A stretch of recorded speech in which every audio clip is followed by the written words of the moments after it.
Bonjour tout le monde, aujourd'hui je vous propose une vidéo quelque peu attendue. Je vais donc vous présenter mon vélo, mais pas que. Je vous parlerai des réparations que j'ai faites dessus, des pièces que j'ai changées et de tout l'ensemble du matériel que j'ai ajouté. Et d'ailleurs, si vous souhaitez que je vous propose le test d'un équipement en particulier, n'hésitez pas à le dire en commentaire. Je vous ferai aussi gagner des accessoires de la marque Renet, je vous en parle plus tard dans la vidéo. Alors, on est parti. Sans plus de suspense, le vélo est un Triban 540 de la marque Decathlon. Je n'ai malheureusement pas eu de retour de leur part, ni de Triban, et je ne pourrais donc pas vous proposer un interview que j'avais prévu. Mais rien n'exclut que j'en parle dans une autre vidéo, quand je serai peut-être plus influent. N'hésitez pas à vous abonner et à soutenir la chaîne pour ça. J'ai donc acheté le vélo neuf il y a très exactement 2 ans de ça. À ce moment-là, j'avais fait l'erreur de ne pas prendre l'assurance avec le vélo. Je vous en parlerai plus tard. On ne me l'a malheureusement pas proposé à ce moment-là, parce que c'est très avantageux. Le vélo en lui-même m'a coûté 800 € et l'adorable vendeur m'a offert un casque de route et un garde-boue, car le jour où je l'ai acheté, il pleuvait. Et devant le D4, c'est du pavé.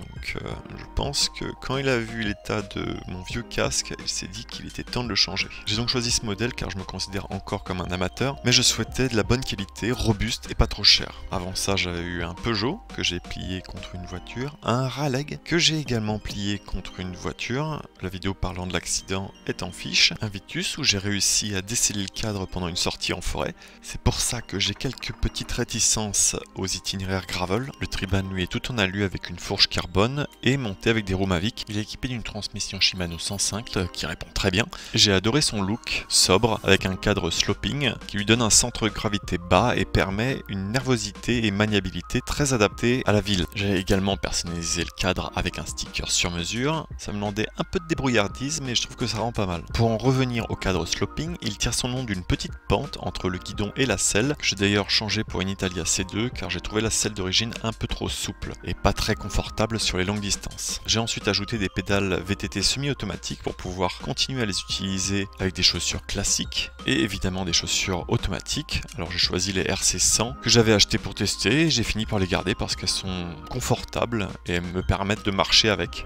C'est pas non plus fait pour faire de la marche et si vous allez au boulot avec, on va finir par croire que vous faites des claquettes. Donc si vous achetez un vélo neuf et que vous souhaitez des pédales automatiques, il y a moyen de négocier la main d'œuvre. Le vélo est également vendu sans garde-boue. Libre à vous d'en rajouter tout autour, c'est quand même mieux pour du vélo taf. Moi je suis en sucre donc je ne circule pas quand il pleut. Non, je blague, j'ai un surpantalon et un kawaii. Je trouve que ça alourdit le vélo. Je suis vraiment désolé pour ceux qui me suivent de trop près. J'ai également le tout petit garde-boue qui protège des grosses projections. Et comme beaucoup de vélos, il est vendu sans lampe et sonnette. Alors je corrige, sans lampe efficace et sans sonnette efficace. C'est aussi quelque chose à savoir si vous achetez votre vélo neuf et qu'il n'y a pas de lampe et sonnette, vous pouvez les réclamer parce que c'est quelque chose qui est obligatoire. J'ai donc pris une lampe sonnette.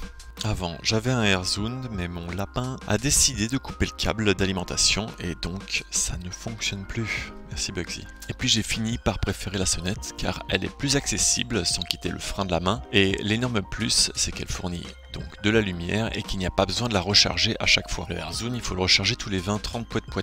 La sonnette était aussi vendue avec une lumière arrière, mais je me la suis fait voler, donc j'en ai racheté une autre qui fait très bien le taf et c'est très important d'être vu. Surtout si vous faites du vélo taf et que vous devez parfois rouler la nuit et sous des tunnels. Parlant de visibilité, comme je vous en parlais en début de vidéo, je vais pouvoir vous faire gagner des petits cadeaux qui sont des réflecteurs pour rayons. Donc pour jouer, vous n'avez plus qu'à commenter avec le hashtag WinRay. Il y en aura aussi un à gagner pour les tipeurs. Et je vous proposerai prochainement une vidéo où je les teste. Merci à Renet pour les petits cadeaux. Je vous laisse en description les informations à propos de Renet et les informations pour participer au jeu concours. J'ai également investi dans 2 porte-gourdes qui ne sont pas fournies avec le vélo. Et je circule donc avec ces 2 gourdes, une qui contient de l'eau et une qui contient mon matériel de réparation. Le vélo est vendu avec des roues Axiom One de chez Mavic, très robustes, et le pneu Hutchinson Equinox, qui ont une adhérence absolument incroyable sur route sèche et parfaitement bitumée. Parfait pour faire des tours de longs champs par beau temps, mais complètement inadapté pour mon utilisation. Je les ai donc changés pour des pneus Fincy increvables.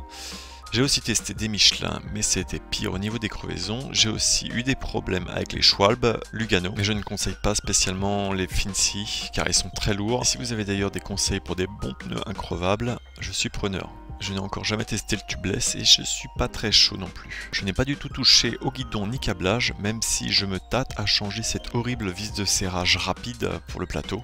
Ça se dérègle souvent. C'est d'ailleurs le seul problème que j'ai avec ce vélo. J'ai aussi changé les attaches rapides par un kit de serrage. Pour moi, c'est vraiment obligatoire si on utilise son vélo pour des déplacements quotidiens. J'en parlerai plus dans la vidéo qui arrive et qui explique comment sécuriser son vélo. En petit bonus, j'ai aussi un porte-bagages Zefal pour les longues distances, histoire d'éviter de me trimballer le sac à dos, et un autre plus petit que vous pourrez d'ailleurs voir dans les 150 km. Plus récent, je me suis pris une petite sacoche de cadre pour pouvoir y mettre un chargeur et réaliser des lives ou des prises de vue de longue durée. Pour tout ce qui est de la GoPro et du matériel, je vous remets l'extrait qui était présent dans la vidéo enregistrer ces trajets de vélo que vous pouvez revoir en intégralité.